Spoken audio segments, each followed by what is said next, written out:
श्री रुद्राष्टकम्।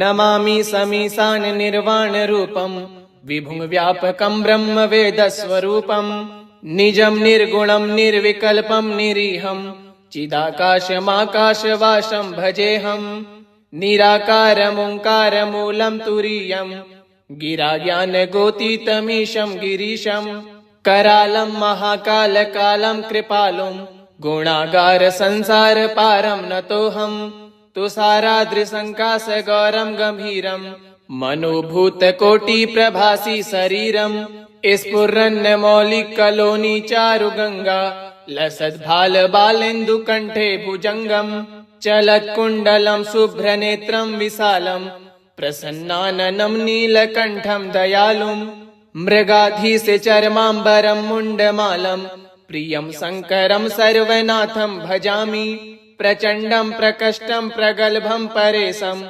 अखण्डं भजे भानुकोटि प्रकाशं त्रिशूलनिर्मूलनं शूलपाणिं भजेऽहं भवानीपति भाव्यगम्यं कलातीत कल्याण कल्पान्तकारी सदा सज्जनानन्ददाता पुरारी चिदानन्द सन्दोह मोहापहारी प्रसीद प्रसीद प्रभो मम नथारी न यावद्दुमानाथ पारारविन्दं भजन्ति ह लोके परे वा नराणां न तावत् सुखं शान्ति सन्तापनाशं प्रसीद प्रभो सर्वभूतादिवासं न जानामि योगं जपं नैव पूजां न तोऽहं सदा सर्वदा देव तुभ्यं जराजन्म दुःखोघतातप्यमानं प्रभो पाहि शापन्नमामीश शम्भो। रुद्राष्टकमिदं प्रोक्तं विप्रेण हरतुष्टये ये पठन्ति नरा भक्त्या तेषां शम्भुः प्रसीदति। नमामि समीशान निर्वाण रूपं विभुं व्यापकं ब्रह्म वेद स्वरूपं निजं निर्गुणं निर्विकल्पं निरीहं चिदाकाशमाकाशवासं भजेऽहं निराकारमोङ्कारमूलं तुरीयं गिराज्ञानगोतीतमीशं गिरीशं करालं महाकालकालं कृपालुं गुणागार संसार पारं नतोऽहम् तुषाराद्रिसङ्काश गौरं गम्भीरं मनोभूतकोटि प्रभासी शरीरं स्फुरन्न मौलिकलोनि चारुगंगा लसद्भाल बालेन्दु कंठे भुजंगम चलत्कुण्डलं शुभ्रनेत्रं विशालं प्रसन्नाननं नीलकण्ठं दयालुं मृगाधीश चर्माम्बरं मुण्डमालं प्रियं शङ्करं सर्वनाथं भजामि प्रचण्डं प्रकष्टं प्रगल्भं परेशम् अखण्डं भजे भानुकोटि प्रकाशं त्रिशूलनिर्मूलनं शूलपाणिं भजेऽहं भवानीपति भाव्यगम्यं कलातीत कल्याण कल्पान्तकारी सदा सज्जनानन्ददाता पुरारी चिदानन्द सन्दोह मोहापहारी प्रसीद प्रसीद प्रभो मम नथारी न यावद्दुमानाथ पारारविन्दं भजन्ति ह लोके परे वा नराणां न तावत् सुखं शान्ति सन्तापनाशं प्रसीद प्रभो सर्वभूतादिवासं न जानामि योगं जपं नैव पूजां न तोऽहं सदा सर्वदा देव तुभ्यं जराजन्म दुःखोघतातप्यमानं प्रभो पाहि शापन्नमामीश शम्भो। रुद्राष्टकमिदं प्रोक्तं विप्रेण हरतुष्टये ये पठन्ति नरा भक्त्या तेषां शम्भुः प्रसीदति। नमामि समीशान निर्वाण रूपं विभुं व्यापकं ब्रह्म वेद स्वरूपं निजं निर्गुणं निर्विकल्पं निरीहं चिदाकाशमाकाशवासं भजेऽहं निराकारमोङ्कारमूलं तुरीयं गिराज्ञानगोतीतमीशं गिरीशं करालं महाकालकालं कृपालुं गुणागार संसार पारं नतोऽहम् तुषाराद्रिसङ्काश गौरं गम्भीरं मनोभूतकोटि प्रभासी शरीरं स्फुरन्न मौलिकलोनि चारुगंगा लसद्भाल बालेन्दु कंठे भुजंगम चलत्कुण्डलं शुभ्रनेत्रं विशालं प्रसन्नाननं नीलकण्ठं दयालुं मृगाधीश चर्माम्बरं मुण्डमालं प्रियं शङ्करं सर्वनाथं भजामि प्रचण्डं प्रकष्टं प्रगल्भं परेशम्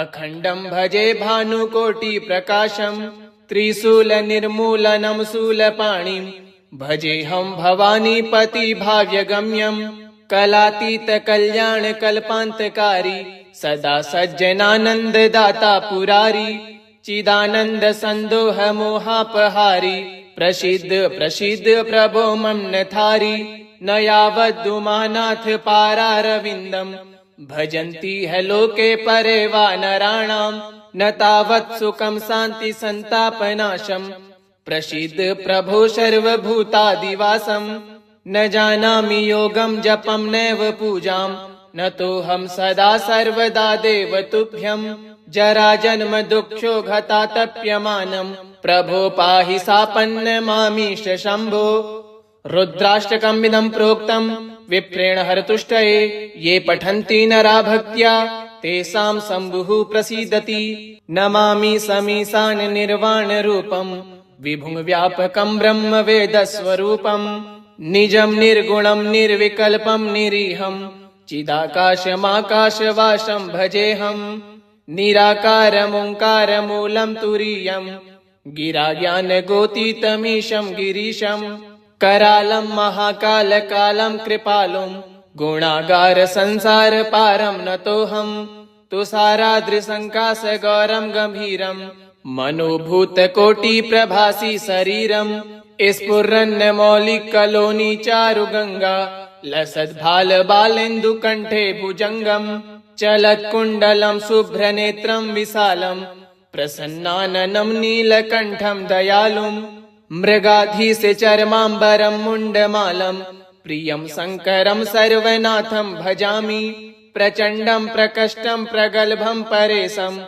अखण्डं भजे भानुकोटिप्रकाशम् त्रिशूलनिर्मूलनं शूलपाणिं भजेऽहं भवानीपतिभाव्यगम्यम् कलातीतकल्याणकल्पान्तकारी सदा सज्जनानन्ददाता पुरारी चिदानन्दसन्दोहमोहापहारी प्रसीद प्रसीद प्रभो मम नथारी न यावदुमानाथ पारारविन्दम् भजन्ति है लोके परे वा नराणाम् न तावत् सुखं शान्ति संतापनाशम् प्रसीद प्रभो सर्वभूतादिवासम् न जानामि योगं जपं नैव पूजाम् न तोऽहं सदा सर्वदा देव तुभ्यम् जराजन्म दुःखो घातातप्यमानम् प्रभो पाहि सापन्नमामीश शम्भो रुद्राष्टकमिदं प्रोक्तम् विप्रेण हरतुष्टये ये पठन्ति नरा भक्त्या तेषां शम्भुः प्रसीदति नमामि समीशान निर्वाणरूपम् विभुं व्यापकं ब्रह्म वेदस्वरूपम् निजं निर्गुणं निर्विकल्पं निरीहम् चिदाकाशमाकाशवासं भजेऽहम् निराकारमोङ्कारमूलं तुरीयम् गिराज्ञानगोतीतमीशं गिरीशम् करालं महाकालकालं कृपालुं गुणागार संसार पारं नतोऽहम् तुषाराद्रिसङ्काशगौरं गम्भीरम् मनोभूतकोटिप्रभासि शरीरम् स्फुरन्नमौलिकलोनि चारुगङ्गा लसद्भालबालेन्दुकण्ठे भुजङ्गम् चलत्कुण्डलं शुभ्रनेत्रं विशालम् प्रसन्नाननं नीलकण्ठं दयालुम् मृगाधीशचर्माम्बरं मुण्डमालम् प्रियं शङ्करं सर्वनाथं भजामि प्रचण्डं प्रकष्टं प्रगल्भं परेशम् अखण्डं भजे भानुकोटिप्रकाशम् त्रिशूलनिर्मूलनं शूलपाणिं भजेऽहं भवानीपतिभाव्यगम्यम् कलातीतकल्याणकल्पान्तकारी सदा सज्जनानन्ददाता पुरारी चिदानन्दसन्दोहमोहापहारी प्रसीद प्रसीद प्रभो मम नथारी न यावदुमानाथ पारारविन्दम् भजन्ति है लोके परे वा नराणाम् न तावत् सुखं शान्ति संतापनाशम् प्रसीद प्रभो सर्वभूतादिवासम् न जानामि योगं जपं नैव पूजाम् न तोऽहं सदा सर्वदा देव तुभ्यम् जराजन्म दुःखो घातातप्यमानम् प्रभो पाहि सापन्नमामीश शम्भो रुद्राष्टकमिदं प्रोक्तम् विप्रेण हरतुष्टये ये पठन्ति नरा भक्त्या तेषां शम्भुः प्रसीदति। नमामि समीशान निर्वाण रूपम् विभुं व्यापकं ब्रह्म वेदस्वरूपम् निजं निर्गुणं निर्विकल्पं निरीहं चिदाकाशमाकाशवासं भजेऽहम्। निराकारमोङ्कारमूलं तुरीयं गिराज्ञानगोतीतमीशं गिरीशं करालं महाकालकालं कृपालुं गुणागार संसार पारं नतोऽहम्। तुषाराद्रिसङ्काशगौरं गम्भीरं मनोभूतकोटिप्रभासि शरीरं स्फुरन्मौलिकलोनि चारुगङ्गा लसद्भालबालेन्दुकण्ठे भुजङ्गम् चलत्कुण्डलं शुभ्रनेत्रं विशालं प्रसन्नाननं नीलकण्ठं दयालुं मृगाधीशचर्माम्बरं मुण्डमालं प्रियं शङ्करं सर्वनाथं भजामि।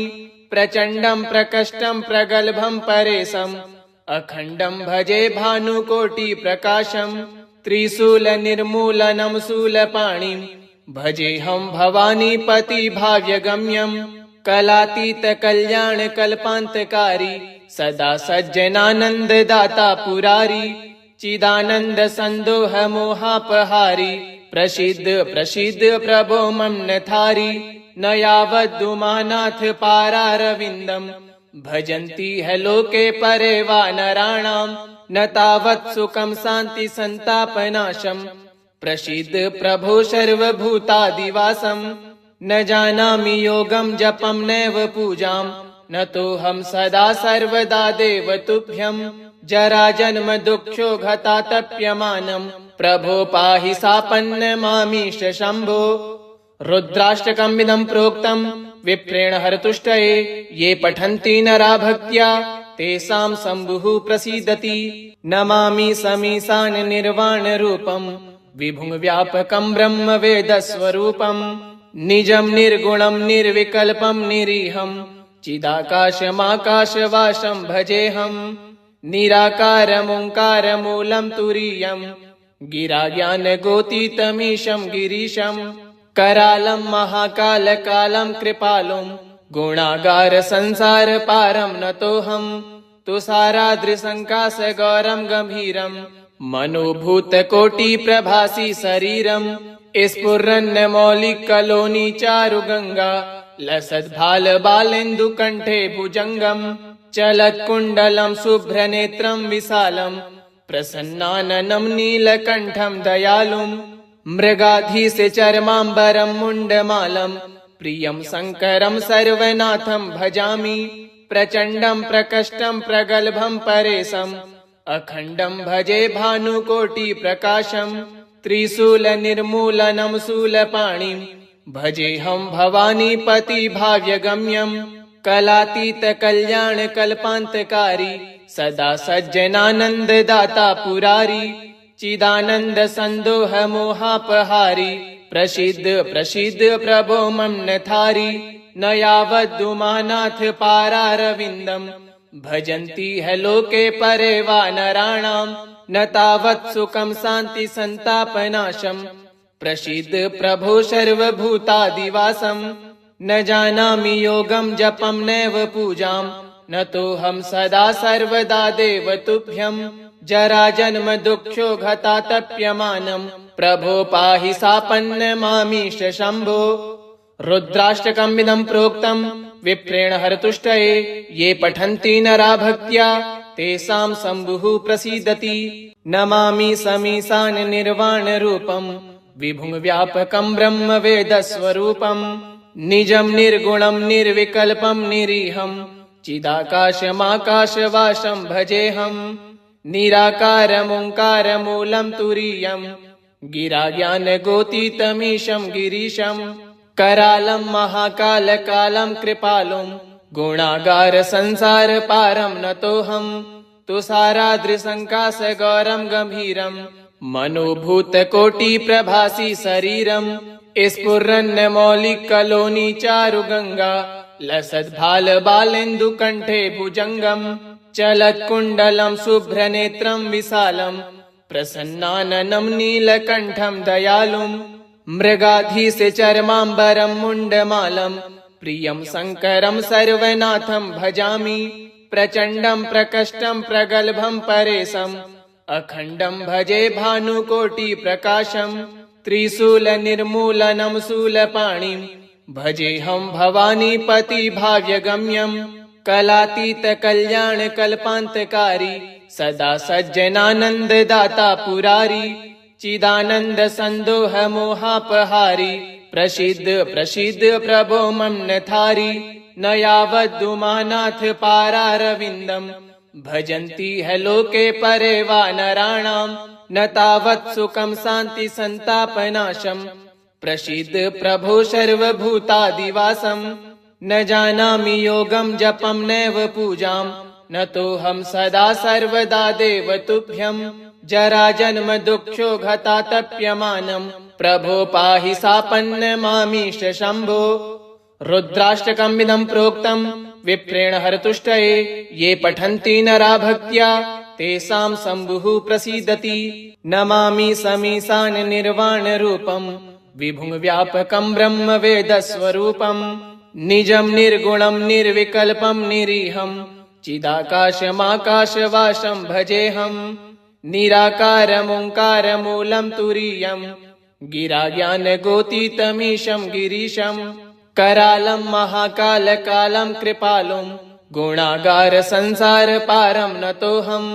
तुषाराद्रिसङ्काशगौरं गम्भीरं मनोभूतकोटिप्रभासि शरीरं स्फुरन्नमौलिकलोनि चारुगङ्गा लसद्भालबालेन्दुकण्ठे भुजङ्गं चलत्कुण्डलं शुभ्रनेत्रं विशालं प्रसन्नाननं नीलकण्ठं दयालुं मृगाधीस्य चर्माम्बरं मुण्डमालं प्रियं शङ्करं सर्वनाथं भजामि प्रचण्डं प्रकष्टं प्रगल्भं परेशम् अखण्डं भजे भानुकोटिप्रकाशं त्रिशूलनिर्मूलनं शूलपाणिं भजेऽहं भवानीपतिभाव्यगम्यं कलातीतकल्याणकल्पान्तकारी सदा सज्जनानन्ददाता पुरारी चिदानन्दसन्दोहमोहापहारी प्रसीद प्रसीद प्रभो मम नथारी न यावदुमानाथ पारारविन्दम्